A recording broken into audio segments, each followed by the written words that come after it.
Welcome everybody Hey. to the demise of Tommy's beer. I mean, the start of this like normal Wednesday show that we do. We've got an interesting one tonight. We have a very interesting one. Subject number one is in the center, and he awaits the fate of the bet that he made a little over a week ago. He has his tools He ready. has his trimmer ready. He's ready to go. Tommy, Sydney, what's going on, y'all? What's up? It's good to be here. Happy to be here. Let's do it. Maybe for me and you. I don't know about Tommy. What's Chicago's keeper's name again? Chris Brady. Brady. Screw that guy.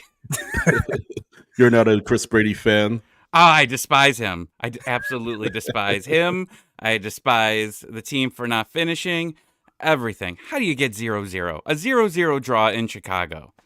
And like, what was the XG? Was it? I don't know. I don't have it in front of me right now. A lot. I'm so mad. I didn't even look it up. I think it was close to 2 or maybe 1.5. That's obscene. Yeah. But you know what, guys? That's in the past. You know what else is look ahead. about to be in the past? What are you gonna say, Tyler? What are you gonna say? You gonna say my beard? Yeah. Your facial hair. Y'all got to go listen to the songs, the theme songs that have been just rolling through our Discord. So speaking of, if you're not a part of Patreon, you could have 1.7, by the way. Sorry. Huh? What's that? 1.7 XG, by the way. But go ahead. There you go. You could have seen everything in terms of Tommy's emotions go from I'm hopeful and they're winning this to what are we doing? Like full on Taylor Twellman meltdown. We were doing the watch along, which is open to folks over on Patreon. You got access to the Discord, lots of other benefits as well. Discount on merchandise. Go get you a coffee cup. There's our plug for the day. But lots going on over at Scarves and Spikes. Before we get started, Tommy is getting called out in the comments for being quote unquote unreasonable on spaces. And I'm stalling because we have the Patreon kind of plug running on the screen. I don't want to cover up the patrons' names. But now that that's done, I can now say it. That's a long stall, by the way. But Josh P is calling Tommy out. And I'll quote for those of you listening on the podcast after the fact. I hope Tommy listens to Five Strike Final, our sister podcast, our brother podcast, our sibling podcast with Joe and Sam. This week, he was a little unreasonable on spaces and player ratings. I think he's just upset that he put his spirit on the line. So, Tommy, how do you answer to that? I listened to it, actually. I'm proud. I listened to it on my walk yesterday, and I listened to all the Atlanta United podcasts. I like to hear everyone's thoughts, and yeah, I was a little bit overreactive, but I mean, ultimately, you needed these 3 points in this game. I understand that you've had some bad results over the last 3 games, and again, I haven't been calling for Pineda's head. All I've been saying for a while now is that this is the end of the year. If things don't get better in the month of May, because you were going to have a huge sample size, because there's so many games in the month of May, if things continue to go bad and someone's available in the summer, make the move. You know, if someone's available, don't make the move just to make the move. Don't fire the guy just to fire the guy. Like, that's not it. Like, if there's a long-term, you know, I said it. It was like with the Atlanta Hawks. If the Atlanta Hawks, when they weren't going to fire their coach, but a guy was available at the time, they didn't want other people to jump on him during that time. So they ended up firing their coach and bringing in Snyder. And it didn't work out because the Hawks are the Hawks. Yeah, but now Trae Young may be traded to another team, so that's a whole other thing. Are you trying to anger me more? I had to deal with the Atlanta Falcons draft and taking a quarterback after you spend $1 billion. Yeah, I'm being dramatic again. Here we go on Kirk Cousins, and then you get a guy Penix, which there's already tweets out there replacing the X with an S. It's been so much. It's been a roller coaster of emotions for Atlanta sports as usual, and I thought this one was a guaranteed win, and I am an ass for it. I will just go straight to it. I thought this was in no way that Pineda was going to lose it. I mean, they didn't lose again; they drew, but it was. Yes. I thought that they should have won. The XG says they should have won. If you watch the game, mostly there was only one moment where you were like, thank you, Crossbar. But everything other than that, they should have won that game. Let the record show, by the way, I don't hate Atlanta sports. So before you accuse me of hating Atlanta sports, again, Tommy, I don't. I just don't like the Braves. But the Falcons, I mean, hate Almada. If you ever saw I've seen Sydney's car once, and I don't know how he was able to fill on his license plate Pineda out, but that's what he got. That's not true. That's what I read on the internet, and nothing lies on the internet, sir. Isaac is telling you I'll stop bringing up the Falcons. Can't handle it anymore. I'm sorry, you're wearing a Falcon shirt. What are you doing? You wore a Falcon shirt. Is that your shaving shirt? I guess so. I didn't want to like do it. I don't know. There's gonna be hair everywhere, so I was just like, whatever. Well, it's coming soon. It's coming soon. We have a special guest today. Kyndra de St. Aubin is going to be on with us here in a little bit. Last year, Kevin Egan's broadcast partner, I think, is where most Atlanta fans will probably know the connection from. But she was on with us last year as well. Great commentator, very knowledgeable of the game, and knows a little thing or two about Minnesota. Yeah. So it'll be a good one. We had real quick. We had Callum on, and Callum and Kyndra call the Minnesota United matches on TV before MLS season pass. So she knows a lot about the Loons. She knows she lives up there, that neck of the woods. I believe she still is. So be good to get her insight on what's going on for Minnesota United, who are really on a good run right now, I guess. Can I just throw out there? I thought it was so funny, this Twitter poll. Speaking of Twitter polls, we're going to get to that in a second too. But this this Twitter poll that has been going around about like which team Minnesota fans hate the most, and like Atlanta just catching strays. And I get like there's some hate for sure. Like, but my favorite response was that one guy that was like, they came into the league the same year as us, and they acted like they invented soccer, and they beat the crap out of us at home in our home opener, and then they knocked us out of the Open Cup. I'm like, yeah, that was a pretty rough like 3 years for Minnesota. I love it though. I wish we were there again. Isn't that around that same time? Didn't the Vikings blow it in the playoffs again? I forget what year that was. That sounds in that span somewhere. Or it's at the year. I feel like that's the year. That might have been the year Stefan Diggs made that catch to send the NFC Championship game, but then they lost. Like they always do the playoffs, kind of like the Bills. But yeah, it wouldn't surprise me. It wouldn't surprise me. My dad's in here trolling me. Tommy's dad is watching. He says, "Time to be an Ohio fan." Speaking of, I need Tina to go get a picture of your dad and bring it down here so that we can see the comparison between the two of you when you shave.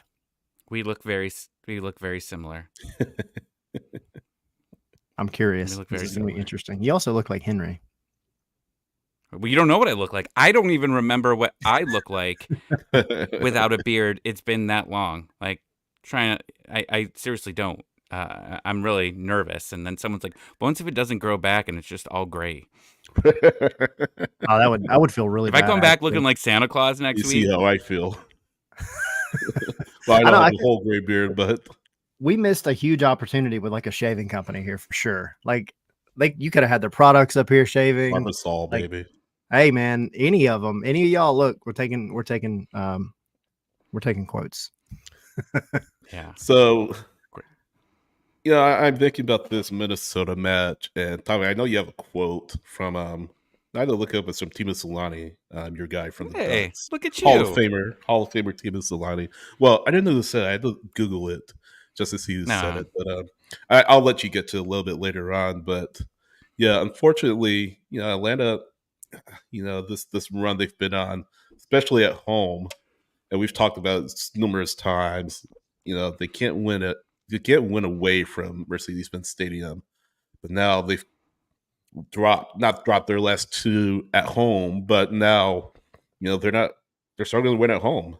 I feel like this is just such a pivotal match, Tommy. You already mentioned it because of the schedule coming up in May for Atlanta United, barring US Open Cup. That's a whole different story. But when it comes to MLS play solely MLS play, it's just so critical that they win these matches at home, because the match after that, May 11th, you have DC United.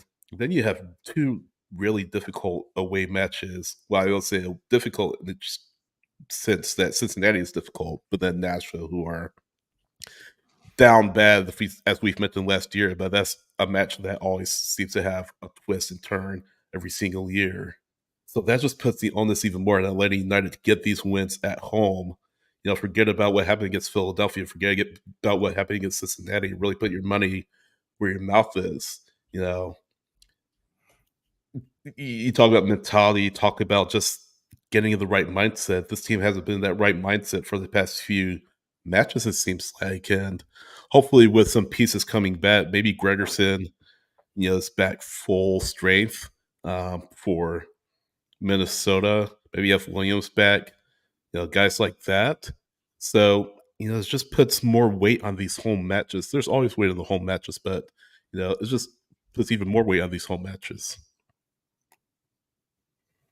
Yeah, 100%. And that's just why it was being so dramatic about Chicago. Was you need as many points as you can after dropping 5 at home. And you get 1, which is fine. I mean, you've gotten, was that now 2 points on 4 road matches? 4, right? Yeah.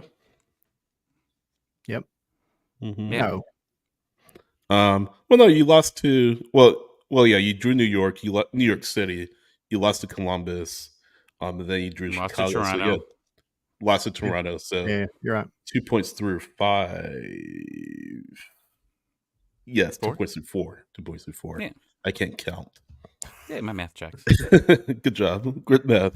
Better than mine. It's frustrating. I think it's just frustrating as a fan. And, one thing that we do, and especially because we did it on Sunday, we usually don't do it on Sunday. Saturday in Spaces, usually we all try to stay level-headed as we can. Obviously, I had a little bit more on the line than everyone else. That was it was stressful. And then Sunday, it was, I don't think it sat well with anyone, and I didn't even get a chance to rewatch the game at that point on Sunday. I watched it again on, was it Monday? And yeah, I mean, it wasn't as bad as it was, right? Like I was watching, I think that with Adrenaline 1000. Yeah. But I mean, you controlled the game. I mean, there wasn't a lot, but again, there's a lot of points where the attack reminded me of a few years ago, where it was just a bunch of dudes out there that didn't know where the other one was going, and you were just wasting opportunities of odd man rushes. And that's, I guess, what was frustrating to me, was you had so many opportunities, you had the breaks, and you didn't do it. Like there was the chip opportunity. I don't think you needed to do that. You had it was a cool thing. If it would have happened, would have been goal of the week. I think you said that, Tyler. Like it would have ended up being goal of the week, but you had the men to attack there and likely create a better chance for that, and it didn't end up happening.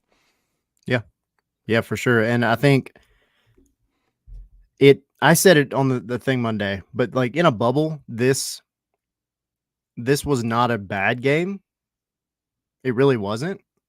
It's just you can't have this kind of a result against such a bad team in Chicago, coming off of a loss and a bad draw at home. You can't do that.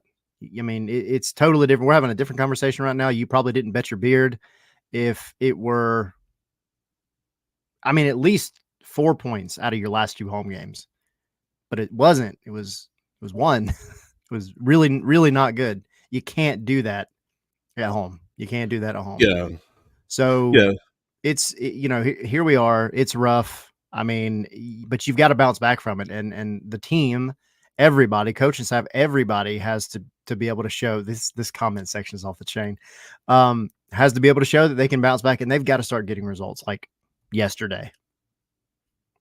Tommy, you look eager. Are you gonna? Is that a little bit off? You're gonna do it? I got it off. Go. I got I'm gonna start this. Just so people know, like it exists. This thing's there. This isn't a gimmick or anything. You're just listening to it. Go to the YouTube video. Hold the trimmer close to the mic so people can hear it's on. It's For those of all it's listening alive. after the fact, it is a trimmer. Theater of the mind. I have that. I have more. I got shaving cream and all that. We'll make it smooth. We'll make it baby smooth. We got to get going though. People are asking, and no, Matt Sloan, I will not do that. My dad says start shaving. Jeez, there's people that are just on here that are just here to troll me. Whatever. You guys talk about it. I'll keep doing this. I'll jump in angry. People voted apparently. Yeah, I was just about that to I say. should shave this down to a mustache. So I'm going to try to get this down as much as I can before the interview. We'll do if I can get it down to a stash, we'll do it. I'll do the interview with the stash, and then we'll just finish it off after that. And if not, I'm going to be very embarrassed by our guest. And So I was actually you guys go. I'll go. I was There's a lot more wrong. people in this than usual. Like in the chat tonight. Damn it! Let's do it. I was really surprised by On. the results of the poll. So the stash one, all right, it's 35%. Soul Patch was the lowest at 15%. Fu Manchu was the second place at 26.3. Mutton Chops was 23.8. Apparently, this is really hard to do on camera. Social media. Yeah, because the mirror. This is a mirror thing. Like this is way harder than I thought this was going to be. Continue. Sorry. Keep going. So Sydney, yes. Let's talk about the finer points of shaving. I mean, this past match. Let's talk about. You know what? Because he's going to have to jump in at some point. The Yorgos Yakimakis Taylor Twellman interview. I know we were going to touch on it a little bit. We'll probably hit on it throughout the show. But what have you seen it? Have you watched it? See, I didn't get a chance to listen. I know there's a lot of swearing in it. That's all I know. But I didn't get a chance to listen. But yeah, go. Why don't you give your thoughts on what you heard? I'll kind of chime in. All right, I'm going to pull up the quote here because here's the thing: Taylor Twellman, we've known both times he's been on our show, has been very high on Yorgos Yakimakis, which to be fair, I mean, I think everybody is. Nobody at this point is going to look objectively at Yorgos and say, he's not a great striker. He hasn't exceeded expectations. But what Taylor said was, he said, went on a deep dive. What makes him tick? How did he survive to get here in his career? What it was like at Celtic, where they sang his name. Yeah. And Tommy, I'm gonna let you hop in here really quick too, because this is the perfect time to pause you. You listened to it and you were quite thrilled about the amount of F words that Yorgos Yakimakis used. But what did you think overall of the interview? You look like you belong in the West. I look like such an ass right now. It was great. One of the things about Joseph Martinez that shut up. I have hair all over me. This is like the scene from American Pie when he shaves other parts and it goes everywhere. Travis, Tommy's about to start selling propane and propane accessories. You guys want to drive a truck? Carry on. Good. I am going to have a razor burn, Matt. It was great. Like, one thing that I liked about Joseph Martinez is that he just seemed like a regular guy. Like, when you have a superstar on your team, like, in other sports, you can't really, like... I hear my daughter screaming upstairs. It says I look like Dom Mysterio. They... Like, it humanizes these guys, right? And that's like what you like. It's what you liked about Joseph Martinez. And this guy's on here. Yakimakis is on here just dropping F-bombs left and right about how about just everything about, his life. And like even talks about like one of the teams he was on, like allowed like 90 goals in the season. He's like, that's really impressive, right? And like Twellman just loses it and it was just, it's fun to listen to because I think Atlanta, really, I can't put it back, Josh. It's gone now. You like to like feel like the players that that are on your team that you could just go sit down and have a beer with them, right, and just chat with them. And it seems like Yakimakis is that guy. And like when you first saw him in his interview, I don't know if you thought that that's what he was like. In all caps, my daughter wrote, "No, why did you make that bet?" Sorry, Kaylee. But like that's what's just fun about it. He just seems like us, right? Like if we played on a game and you allowed 10 goals against, a team or whatever, you'd be like, I'd joke around about it. And that's what Yakimakis did. He just joked around about it. And I like these type of things. And if you don't, I know a lot of people don't like Taylor Twellman. A lot of people don't like his takes. If you see the replies, he gets a ton of hate. Yeah. But like I just thought he did a very good job with it. With Yakimakis, and especially humanizing him even a little bit more. I think we know that he's a goofy guy at times. You saw him do the Saba Watch thing, a few weeks ago. But it made me fall in love with Yakimakis even more. Yeah, You he's guys keep driven. talking. Just again, I wasn't able to hear it, but he's driven, and he's very no nonsense. You can tell that when the team loses, he wants people held accountable, even if it's him. He's not gonna take. He's one with Celtic. He's not one with like Venlo and the other clubs he's played with. Celtic, I feel like, was one of his first tastes of winning football. It's a shame that he didn't get on with Ange Postecoglou. I can't even say his last name. Shame he couldn't get in Postecoglou. Thank you. Shame that he didn't get on with him. I think that really soured his time with Celtic. But at the same time, he's never been afraid of. He said it. I was at his press conference, his introductory press conference. He's never afraid of the pressure. He's never afraid of inviting that pressure upon him. And it's it didn't start with at Celtic, but he wore Henrik Larsson, one of the top players in club history, Celtic history. Yakimakis wore the number 7. He wore that number 7 because he knew that he understood that there's a lot of history behind the number. It wasn't like he was trampling on that kit number. He's saying, look, I want that pressure on me. Compare me to Henrik Larsson. I understand, like, he's a club legend. I want to be a club legend. And he did the same thing with Atlanta United when taking Joseph's number. Well, not Joseph's number, but the number 7 that Joseph wore. I mean, it was Joseph's number. Yeah, to that point. But he's never been afraid to put the target on himself and invite criticism, invite, the pressure on him. He's largely backed it up. He almost won the Golden Boot last year.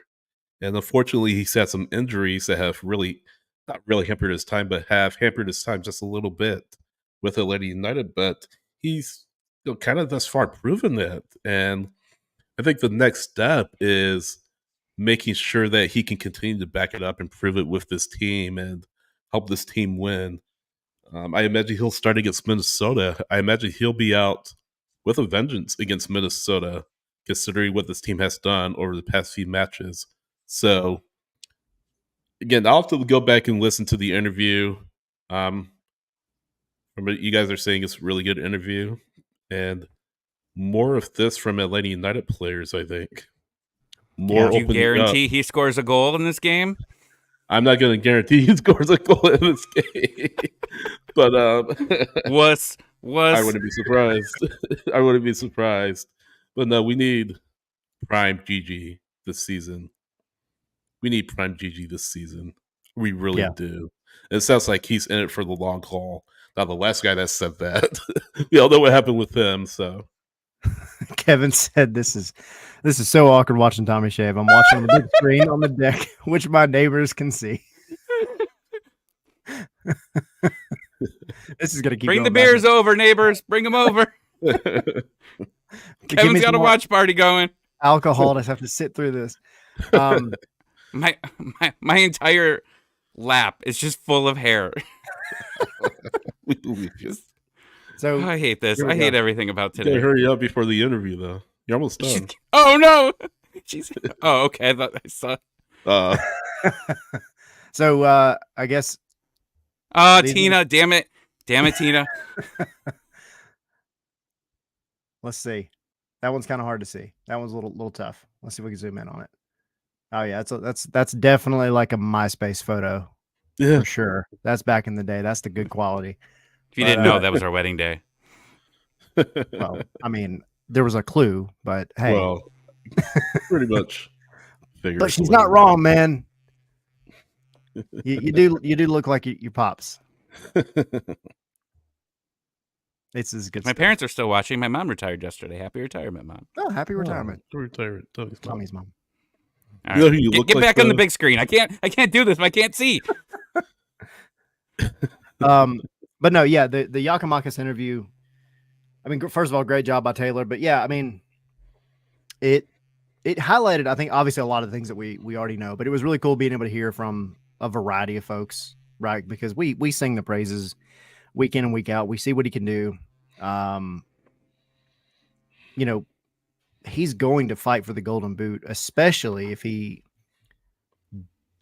didn't say this. He didn't say he was not going to be with the national team anymore, but he kind of implied that maybe he was going to take a step back from the Greek national team. We'll see.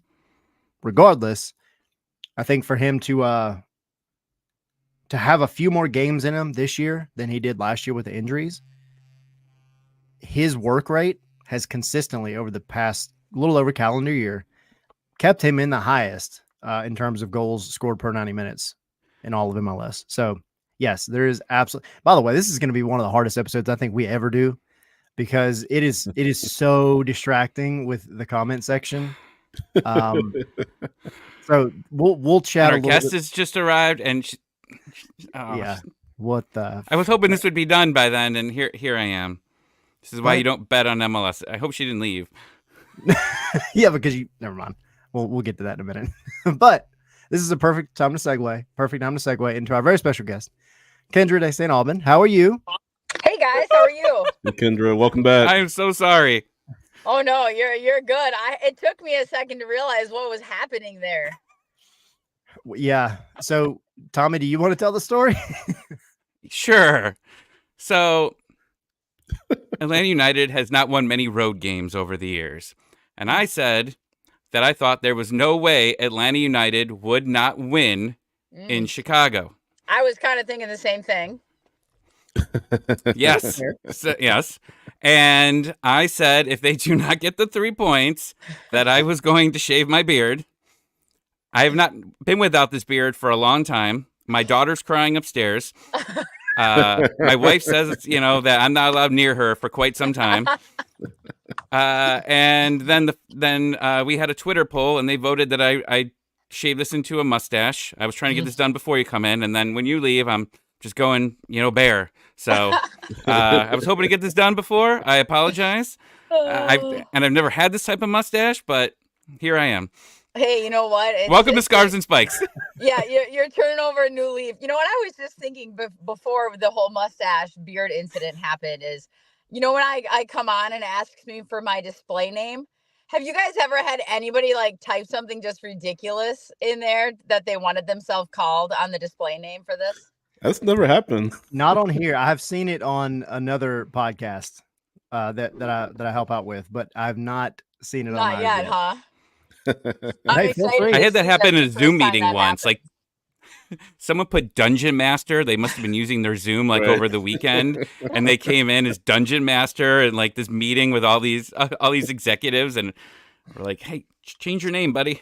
Actually, somebody was telling me a story once, or maybe I was trying to read something about how to fix something on my my messages, my iMessages for what was showing up when my mother and father-in-law were texting a group. And I was like, how do you change what, she calls her husband? Why is it showing up on mine? And what people were saying is they maybe have a name for their boss that they have saved in their phone. And then when they were texting their boss, it was showing up as that to the person. I mean, could you imagine? So funny story about something like that. I used to have all Android phones. That's all I ever used. And when I had them, I did something on my phone one day. And to this day, I can't remember what it was, but it had something to do with editing my contact information.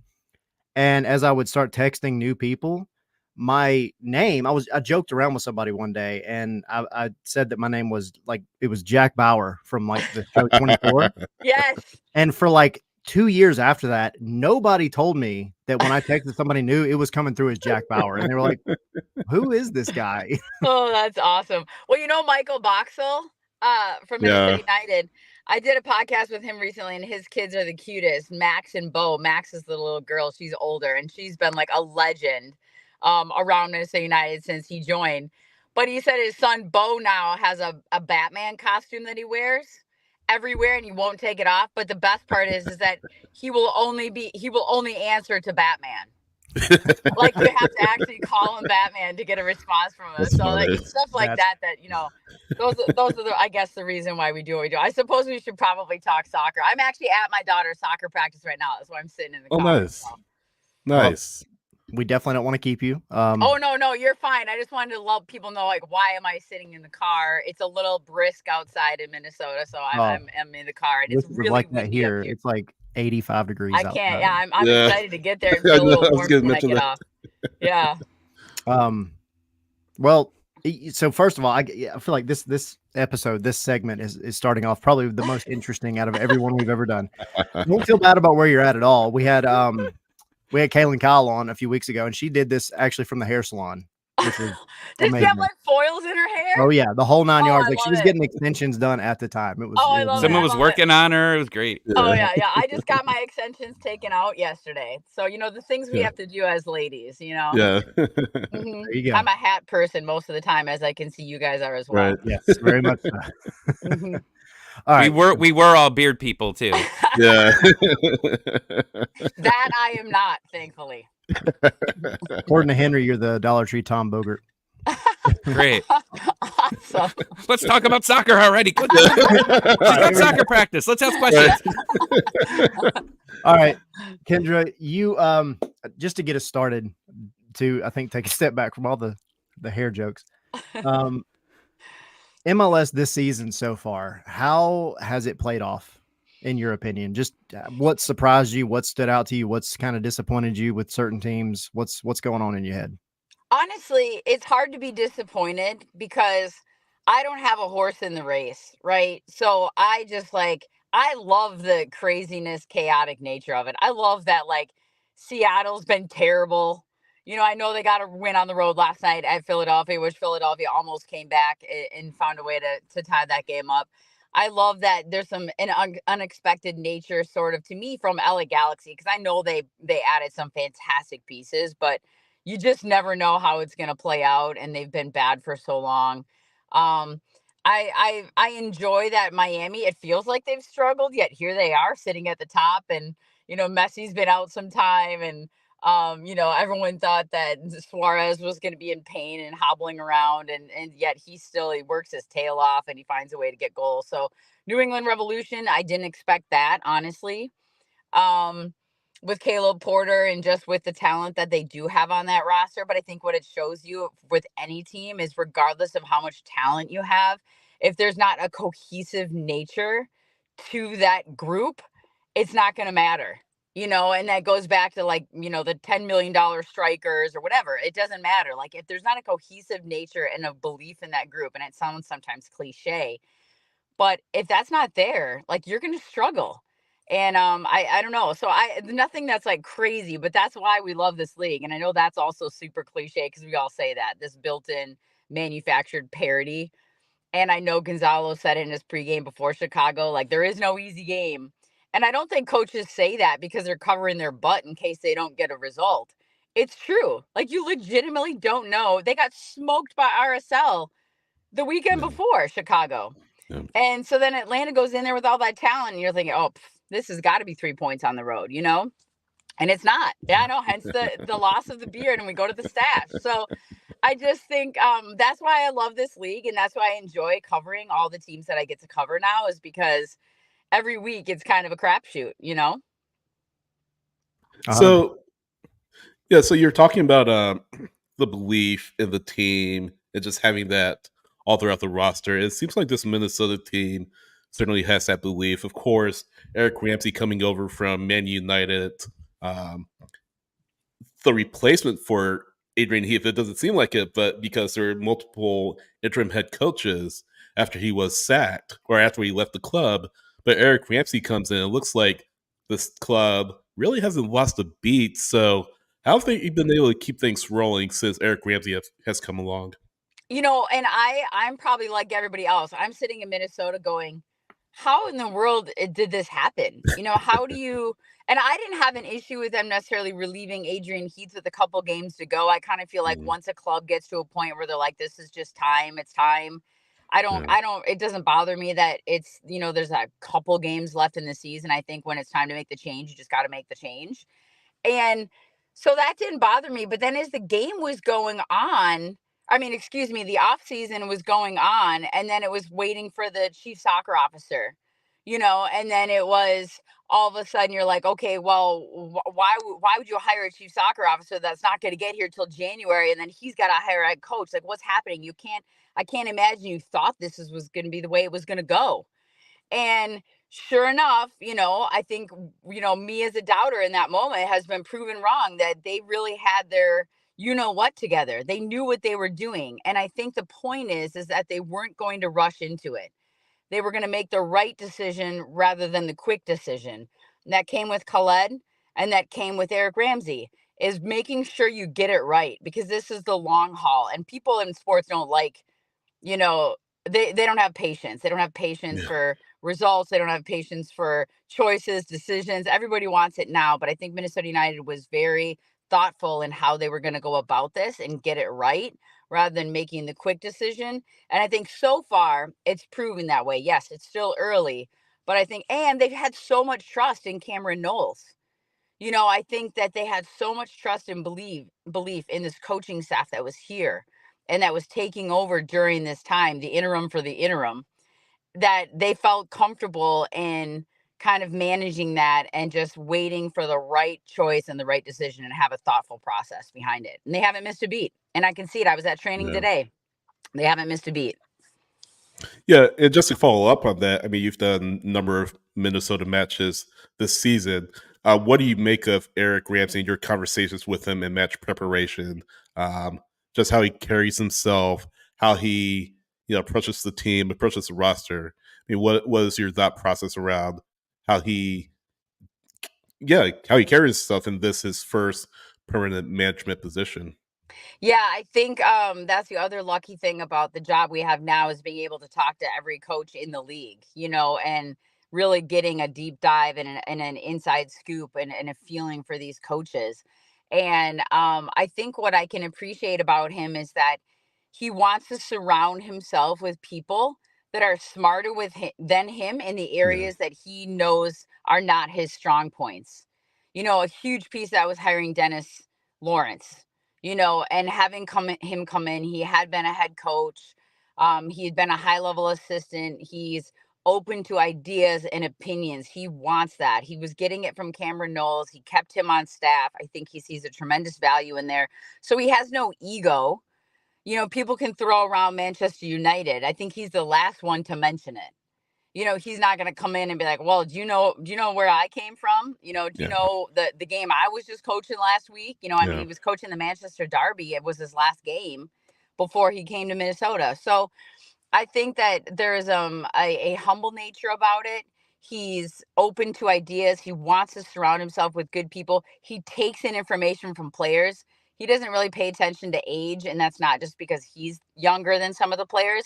It also goes for how he wants to run this team and get some of these younger players more minutes, integrate the academy guys, the twos, get the young guys on the roster more opportunities. To see what Tani Oluwaseyi and what he's been able to do. Just so much confidence kind of streaming throughout this roster. And even with some of the more veteran guys like a Franco Fragapane, I think he's instilled the confidence in him to play the way he can play and tell him how important he is to what they want to do here. Much like I hear Gonzalo talk when I hear him about his team, and when he wants to instill confidence, guys, to make own decisions. They have principles in how they want to play, but they have to be able to make their own decisions on the field, not be afraid to make a mistake, have some creativity, play within the principles. That's very much how Eric Ramsey talks as well. So I had a serious question I was going to ask you, but I decided to skip that because I figured last time we had Sasha Kleshin on here, and we were he yelled at me.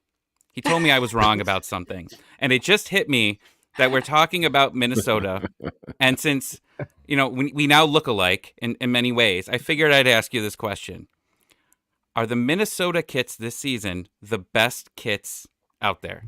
Oh man. Well, I'll tell you what's not is Seattle.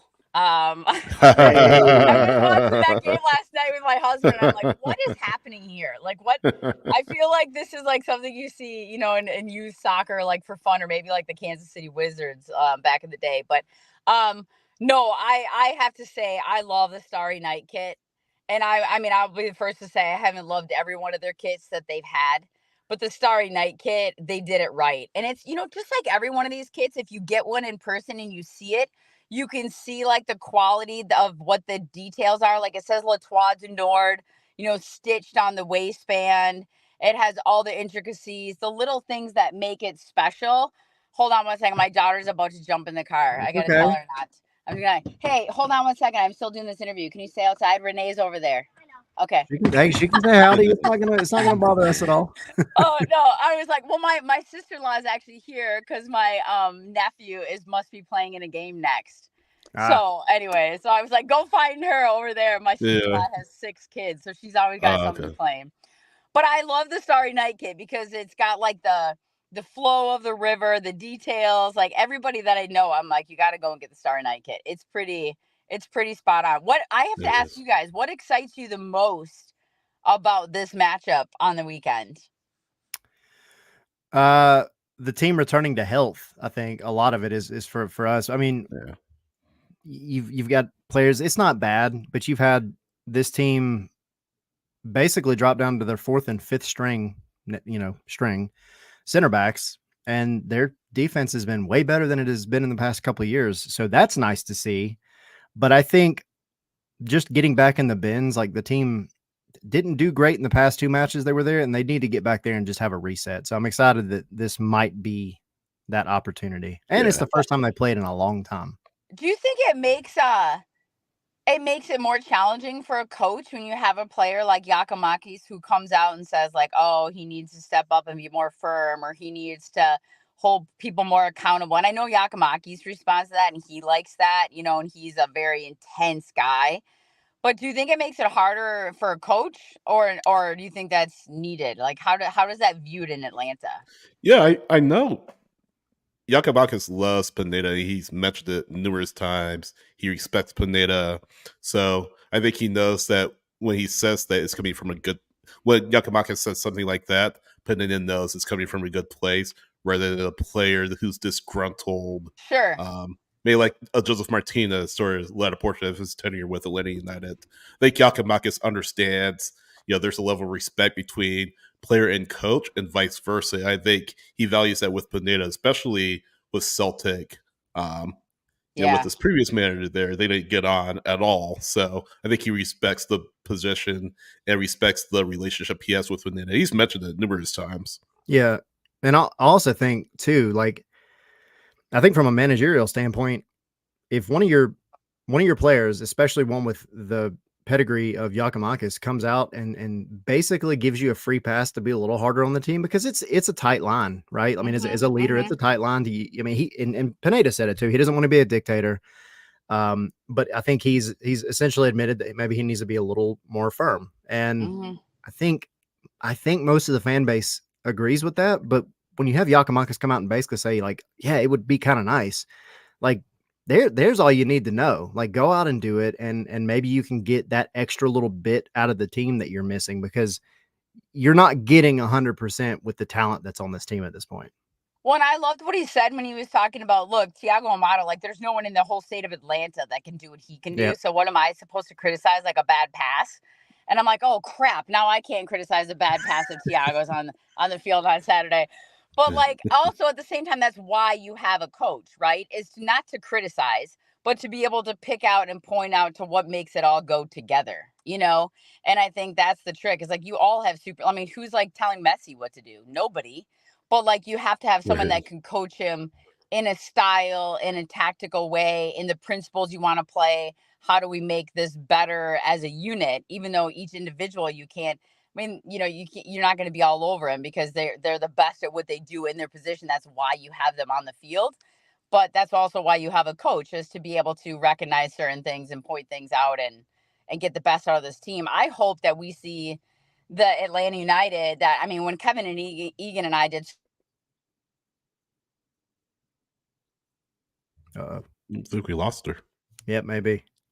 I was like, is that me that's frozen? Connection. Yeah. Whenever people freeze, it's always. I think it was you. We got you again. We got you back. You said when Kevin Egan and I, that's where we lost you. Yeah, I was just saying we did so many games last year and we had some spectacular goals that were in the games that we called. I just hope that we get to see some of that on both sides because, like I said, I don't have a horse in this race. So I just get to like wish for some fabulous games and some like fun tactical back and forth, trying to figure things out and, good play on both sides. So that's kind of what I'm hoping for. I'm lucky in that I get to go into every game kind of hoping for that. Yeah. We hope Minnesota sucks. But really, well, that's something to watch though, right? I can imagine. That, like, to watch the fans, because the fans have just dealt with you blew a 2-goal lead against Philadelphia. You had a lead against Cincinnati. You lost 2-1. You drew on the road to Chicago. Now they're coming back, and the fans are a fragile group right now. We started off hot, and then it cooled back down now. Dropping points to Minnesota here at home, just listen to that crowd. I'm curious if things go bad, what happens there. Well, I think there's something to be said, and there's value with fans holding teams accountable, and they're paying good money to come to these games, and that's why you show up. But yeah, I mean, I think that's every fan base. Like, they want to see winners. That they've invested a lot. They know the team's invested a lot. You got Garth Lagerwey now. You've got all these things. I know there's been injuries, but at the end of the day, you should be able. I mean, look at Real Salt Lake, and I'll just say this because I did the Chicago game. I mean, they had like nobody, and somehow they found. I mean, they still had Chicho Arango, which is massive. Yeah. But in general, they had a ton of injuries, missing a ton of guys, 2 guys playing center back that had never played that position before, and they found a way to get a result. So I do think that there's an expectation amongst fans these days that, yes, you may have some injuries and some issues, but everybody's going to go through those at some point, and we deserve some sort of a result or some sort of a performance at home, especially. When you've got 40,000 showing up at least for every game, like that's huge. That's such a blessing in Atlanta.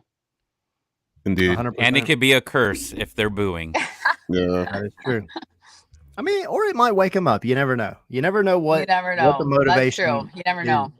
So, Kyndra, I want to be sensitive of your time. I know you're getting ready to go from practice. I just got a quick question about and you may not have any more insight into this than anybody, which is totally fine, but we got to ask.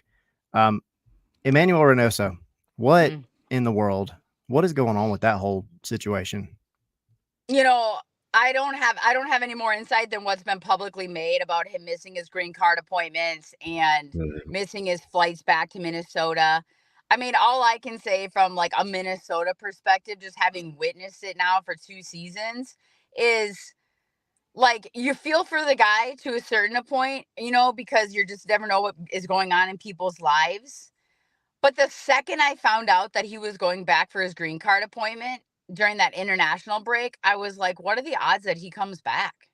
Yeah. And I felt bad, like having that feeling, that thought, but that was my first thought without any knowledge of anything.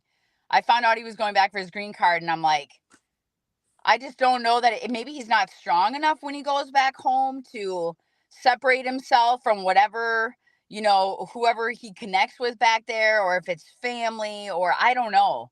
But like, there's something about it, and it's too bad in the sense of purely a soccer sense, because we're missing out on a fabulous player.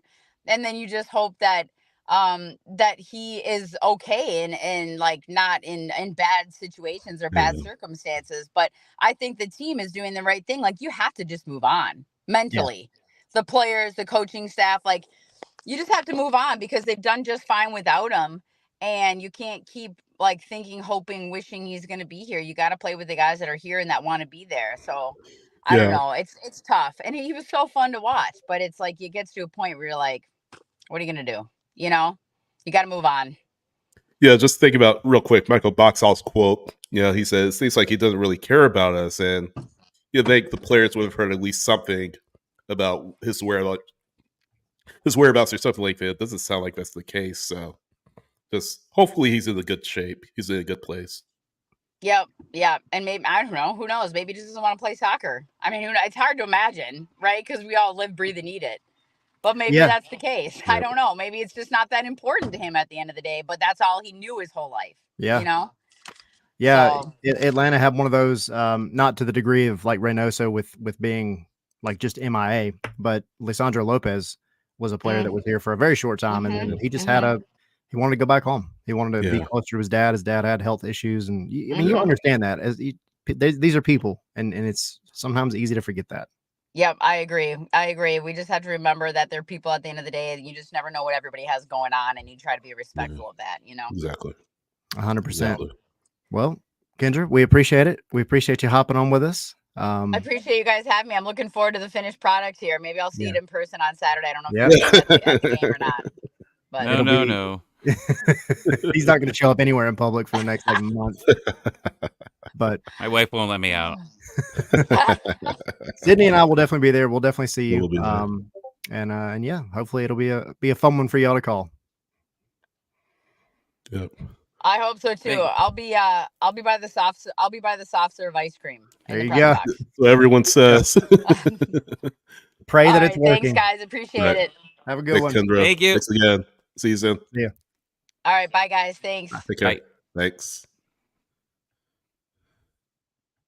Good stuff. Good stuff. We started off high and right, Right. which is okay. Yeah, but great insight though from Kyndra for sure. I mean, especially exactly. her being up there, being like involved with the team. So yeah, this is always a good interview, and I think it'll be a fun one for both of them to call this weekend. We gotta get into some of these comments, by the way. Yeah, I'm gonna throw out my wife's real quick. Tommy, looking like you cosplay Tombstone on the weekends, which would be cool actually. You need to go play some Red Dead with me, Tommy. Never played it. No? Someone tweeted out that he looks much like Mario, which I agree. Well, not tweeted it out, but said in the comments he looks like Mario, which I agree. So that's me. He's wearing all red. So Sunny saying, "Where's Tommy Yoshi? Why do I sound like Borat? Every time I try to do any type of impersonation, it turns into Borat." Your own wife on here just saying, "I'm just the luckiest person alive." She is. She 100% is. Maybe not right now. Yeah, maybe not right now. So, how are you guys feeling about Minnesota? I mean, just want to get kind of a gut check about how you're feeling. Hang on, I'm still going through the comments. Tommy looking like a GTA 5 Blaine County NBC. I'm sorry, this is great. Minnesota, hold on, this one's great. What you gonna do, Sydney, when Tyler interrupts you? That didn't sound like Borat. No, it didn't. No, it did not. Good job. I did it. Good job. Hey, you got to rip your shirt off. I do kind of look like Tom a little bit. Wait, what's Tom? Bogart? Yeah. Okay. I got a text coming. Uh-oh. Oh, Derek Etienne left last week. Never mind. Oh. All right, continue. Wow. Wow. Go ahead, Sydney. No, I just wanted to kind of have you guys give a gut check on, what the Minnesota match will be like. Like Minnesota's been on a good run away from home, 3-1-0. So, I think the big thing for them is winning at home. I think they've just won the one time at home or twice at home, which kind of runs counter to what a lot of teams are doing. They're finding ways to win on the road, and like I said, they're in a good form. They're in a good run of form under Eric Ramsey's come in for the interim head coach, and it looks like they haven't missed a beat. They beat Sporting Kansas City last time out, 2-1. they throttled Charlotte the match before that on the road 3-0. So they've come in, winning their last two. They're a top 4 team in the West, 1 point back of, or tied with Vancouver, 17 points, 1 point back of Real Salt Lake and the LA Galaxy with a match in hand. So this is a team early on, at least, that looks like they could be one that could make a run at the top of the standings, and that's without Reynoso. We kind of talked about that during the interview. So Oluwase has been part of what they've been able to do, and some of the younger players. I think the big name to watch out for them, Oluwase is leading the league or leading the team in goals with 4. 2 assists. Robin Lid, who has been there forever, a terrific player, really doesn't get, I don't know, the credit that he deserves in MLS. But here he is, 3 goals, 7 assists through 8 matches. Pookie, we haven't seen too much of. He only has the 2 goals, and then Bangin Langwane is good for a goal or 2 himself. So let's kind of talk about it. As Tyler's showing a picture of Kenny Powers on the screen. It's gonna get tense. Like I brought up earlier. I think that as the fans are frustrated, right?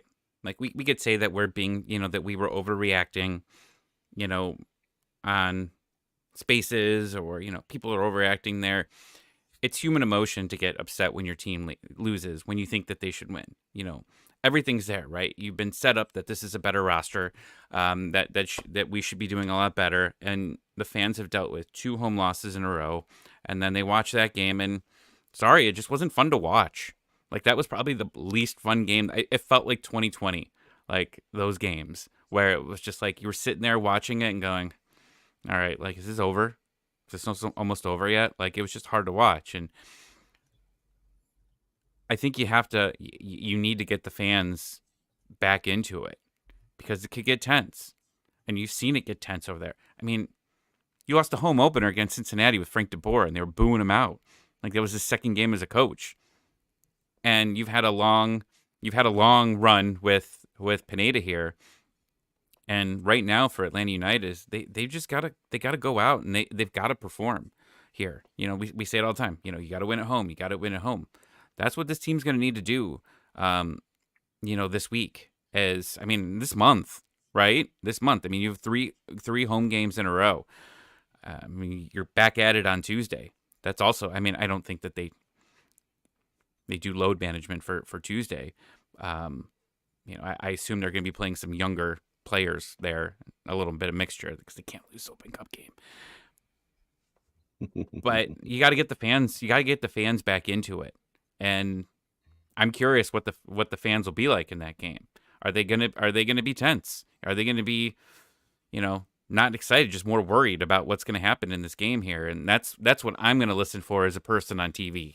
I enjoy listening to Mike Conti and Jason. It's one of my favorite things to do, but I don't think I'm going to listen to him this week because the fans are mic'd up better through the MLS, and I want to hear how into it they are, because you can definitely tell on games when you listen to the MLS broadcast when they're really into it, and maybe just when it's just kind of like, okay, it's a midweek game and they're just a little bit more quiet than usual. You can tell the difference, and that's what I'm looking for. And especially, God forbid, Atlanta goes down 1-0, how that changes the tone of the supporter section. And that's the thing too. They have to come out and make a statement, I think, pretty quickly. I see it kind of going on in the chat, but like Travis saying, best thing we can do is score early to avoid a nervy second half, which I would agree with. However, you did that twice, 2 games. Yeah, and you then blew those. So like you need to have a all around solid match. You need to go home and dominate a team, and you dominate Minnesota with the form that they're in right now. I mean, that's a pretty good statement, I think.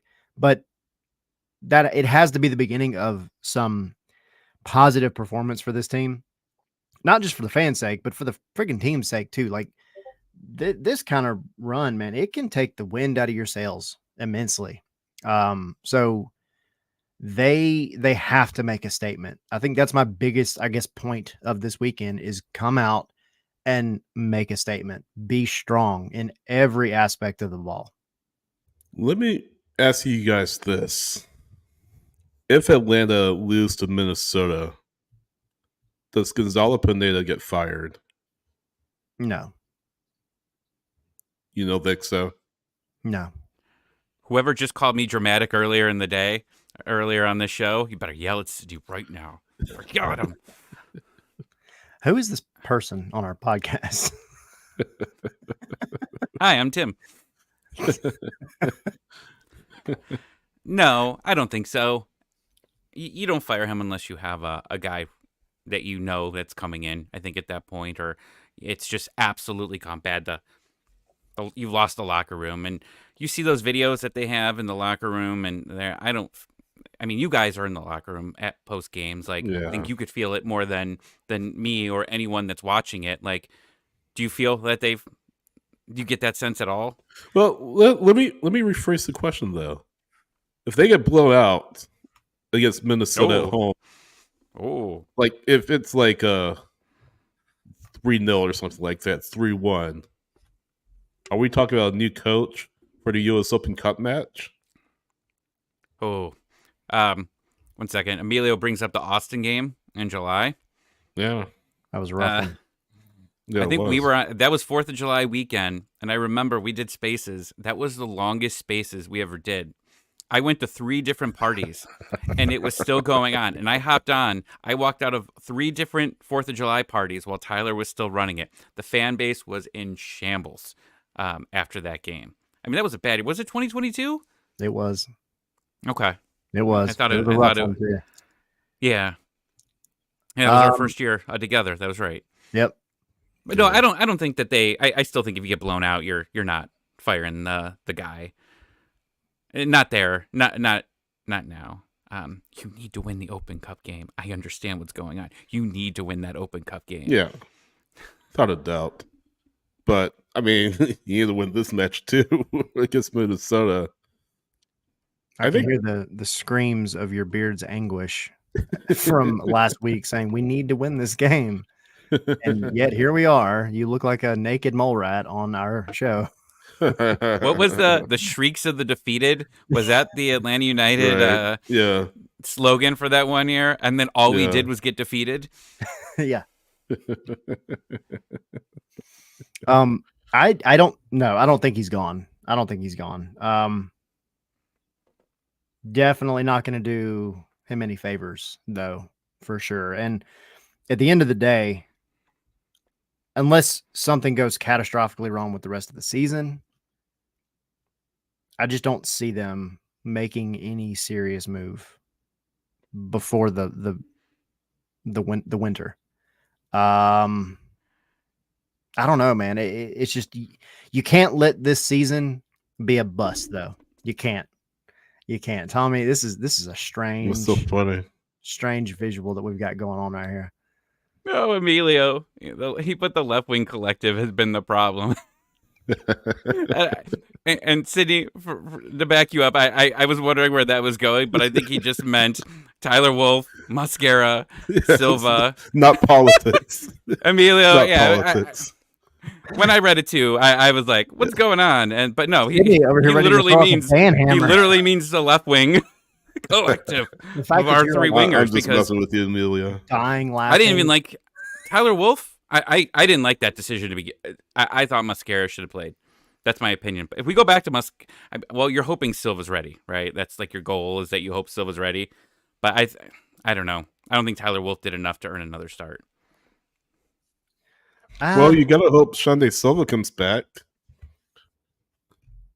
Which I don't think it's gonna happen though. I don't think it's gonna happen. I think Wolff starts again. Mascara comes on 60th minute.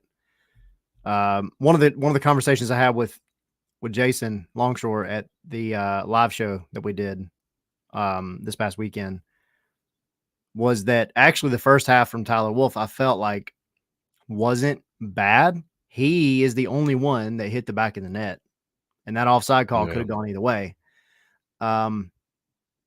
But Jason made a really good point that it seemed like Tyler was trying things that were not Tyler Wolff, and they were very much like Shante Silva or Edwin Mosquera, or just they weren't his identity. And I think what I always like about Tyler Wolff is that he is a fundamental player. Again, he's in the right place at the right time. He did it again this past weekend. He got the tap in. Like, just you don't offside. do that unless you make the run.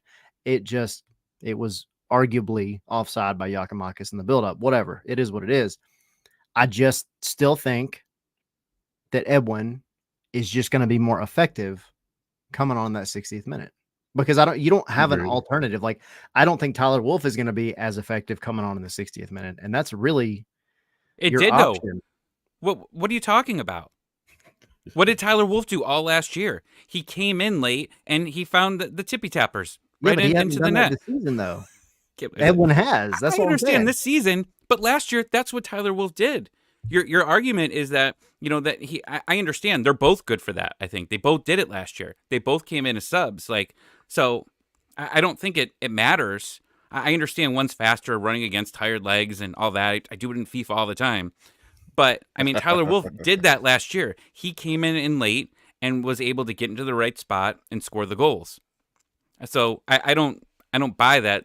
One's better at it. I think that they're both good, and if anything, I'm pretty sure Tyler scored more goals as a substitute than Mosquera did. So is that the same reason Mosquera has scored or done well, because it's against tired legs, or I guess? I mean, I think there's definitely an argument to be made for sure. But like, we go back to the last year stuff. Like, Thiago Almada was already at like 6 goals by this point in the year. Like there are just some seasons, some windows of seasons are just good and not good for players. And it's tough to find what's going to snap them out of it. I mean, we could have the same conversation about Shante Silva when he comes back, because he has not been as effective as he needs to be. The entire left wing hasn't been as effective. And you got to figure something out, because the talent is there. And whatever you've got to do to implement, a change that's going to be effective and not break something else is something you've got to find. Like, it was mentioned, so maybe you move Sabo Libjanidze over to the left side for a longer period of time, and then you have Mosquera on the right or Tyler on the right. Like, I think that's definitely like a valid option, but then you have to hope that you don't break something else, like that chemistry that Brooks Lennon has with Sabo on the right. It's tough. And they're a really tough situation with the left wing. I agree with what Emilio said. The left wing is the weakest point of this team right now, and it's really hindering the attack. So do you bring somebody else in during the window, or let it ride? Do you keep Shante? I mean, Shande's here. That's the thing. Unless they have a really strange transfer window where you somehow are able to find a team that just is going to be a better fit, and then you have somebody to bring in. I just don't see that happening. I want to be honest. Like, I think if there were any of those three that were going to leave, and I'm not saying this is going to happen or that I necessarily think it's going to happen, but I think Tyler Wolff would be the one, because I think he does have value. Isaac said, bring back Jurgen. He does have value, but you have essentially set your long-term options with Mosquera and Shante Silva, at least by what the contract shows. So I don't know. It's unfortunate, because that side should be fine, and you should be having a different conversation about where can we add depth to, right? Like, where can we supplement the roster a little bit, like the wingback position, because you don't have much depth there. So unfortunately, if they can't get it together, though, you're going to have to find a replacement, somebody that's going to come in and give you consistency. I have to interrupt you real quick. Kevin said to bring the family down here for this reaction. My daughter's just about to see this. She's freaking out right now. Oh, no. You turn the camera.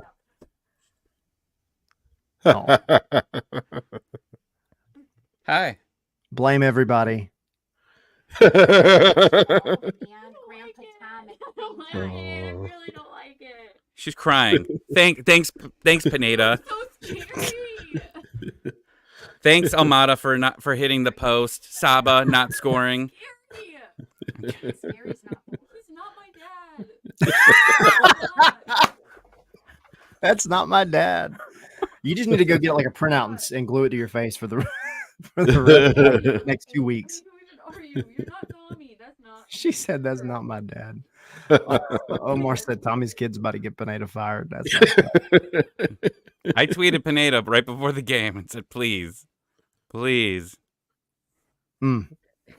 that's did a you rough just say? situation. You're so dumb.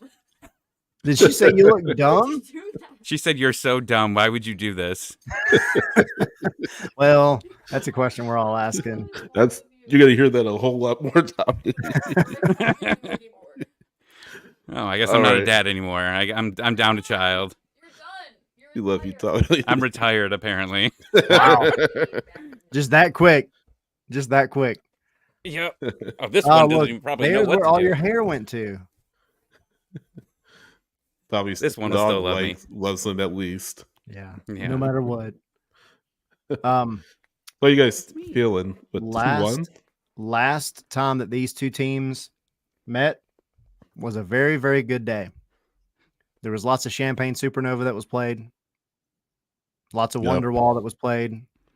The Wow. Benz was still packed out. It was pre-COVID. Wow, Life that hadn't long. injured Joseph Martinez's knee yet. It's been a long time. And that was the Open Cup, obviously. And here they are back again. So 5 times these teams have played. Atlanta's won 4 of them, and Minnesota has won 1, which is back in 2017. So there's your history, if that matters to you when you do your predictions. But Sydney, what you got? I would say 2-1. I think Yakamaka scores. And I think Almada, he kind of partly breaks out of this veteran form that he's been on and finds the back of the net for Atlanta United. I think he has a long distance shot that gets past Dane St. Clair, Minnesota's goalkeeper. I think Atlanta United kind of rights the ship at home. Maybe they score first. Maybe they give up goal to Minnesota, and then maybe halfway through the second half, they score again and kind of have to see things out for the win. But I think as you get guys healthy, as you get guys back into the fold, you're going to start to see this team play better. And I think they do win 2-1 to kind of right the ship and get their first win since March 31st against Chicago. So 2-1 Atlanta United for me, Yakimakis and Almada. Tommy, what you got? Tell me if you've heard this before. Atlanta United cannot lose this game. There we go again. You learned I know, nothing, Zoe, didn't I you? No, I've learned nothing. I'm not betting my hair. That's just one thing that's not going to happen here. Don't blame you. Just stop licking me. So it's the dog. If you're just listening to this, if you're not watching the video, it's my dog. I think she's trying to figure out who I am. This is going to be a difficult game, for sure. I feel I still am not sure if Gregerson starts in this one, especially because I think you don't need to hurry that.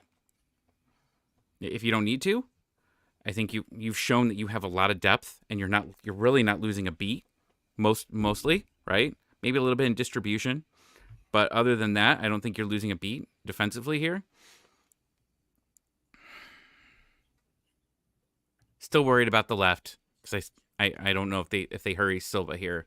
We've got a pretty good sample size that they're not hurrying. Yeah.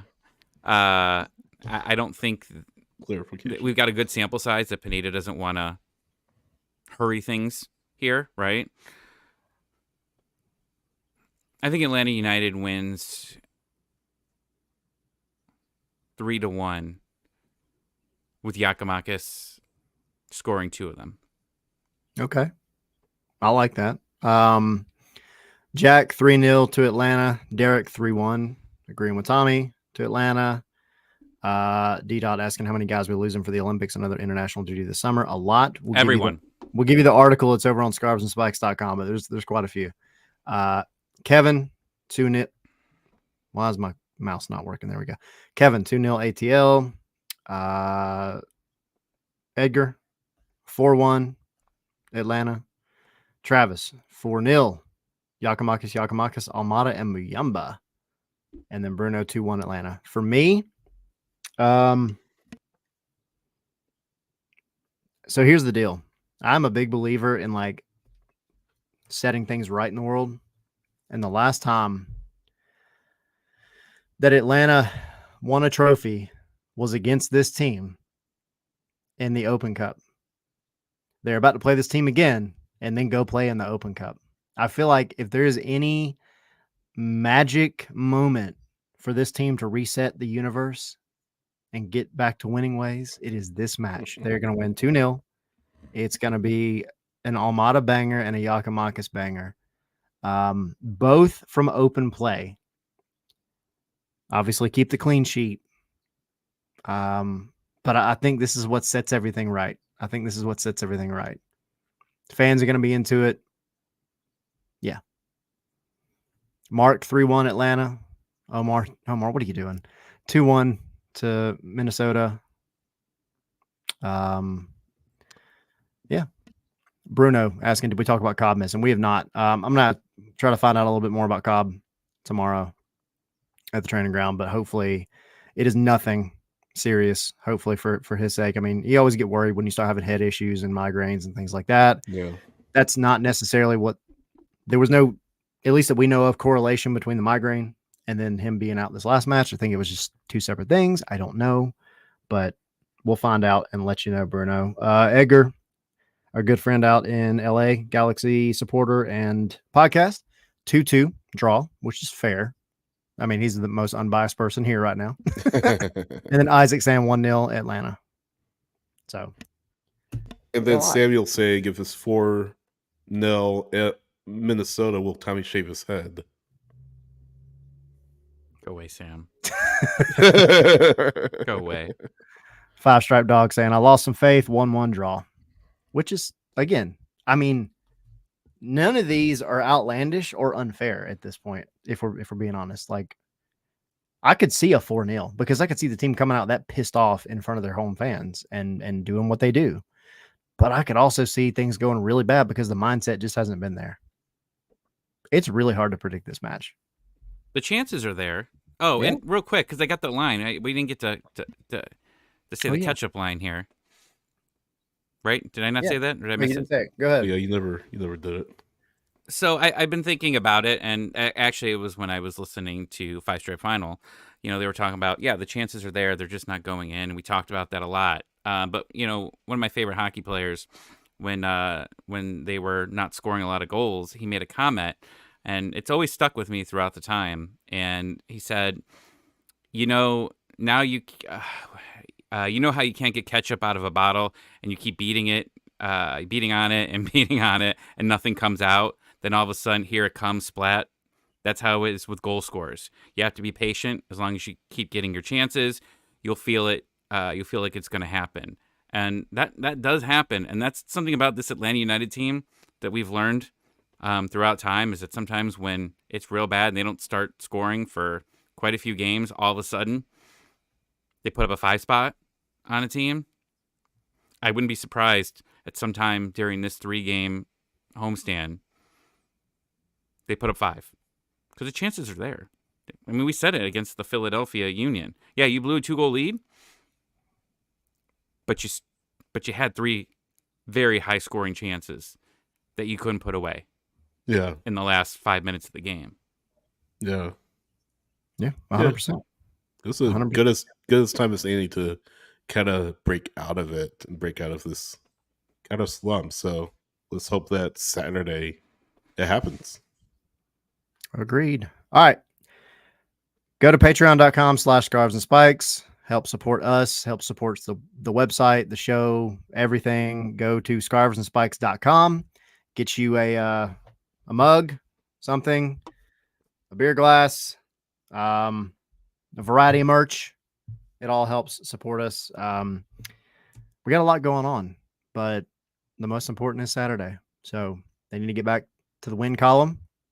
And then they got to go do it again on Tuesday, which I haven't even thought about that game yet, but it's coming up quickly. Yeah, it's coming. Final thoughts? Anything quick? Win. Thank you, Bruno. Best Patreon available. We appreciate it. Win. Yes. R.I.P. Thank Tommy you to Beer. everybody for the past week. It's been fun. You know, I did this and fun, and the interactions with all of you on social media for the past, 10, 12 days has been a lot of fun. So, despite me sleeping on the couch tonight and, my daughter disowning me and all of that, I appreciate it. And appreciate you coming in here and dealing with it in the comment section was just amazing today. So thank It you really for was. all of it. Off the chain. Cool. Well, ring it up. It was a good one.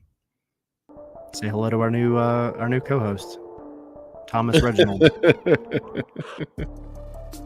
Cheers, everyone. Cheers. Cheers. We'll see where I'm at on Wednesday. I'll have to give you a nipple to stick on that beer can. It's multiple. I've had multiple of them. Don't judge me. I'm just saying because you look like a baby. Oh, I thought you said because thanks for I was like clarifying. nursing the beer. Well, yeah, like a baby. No, I've been drinking multiple of them. Go I know away. you have. Who are you to judge me? That's somebody that has facial hair. He sounded Thank like you, the everyone. Krusty the Clown. We'll see you on Spaces. Peace Nobody on can see me then.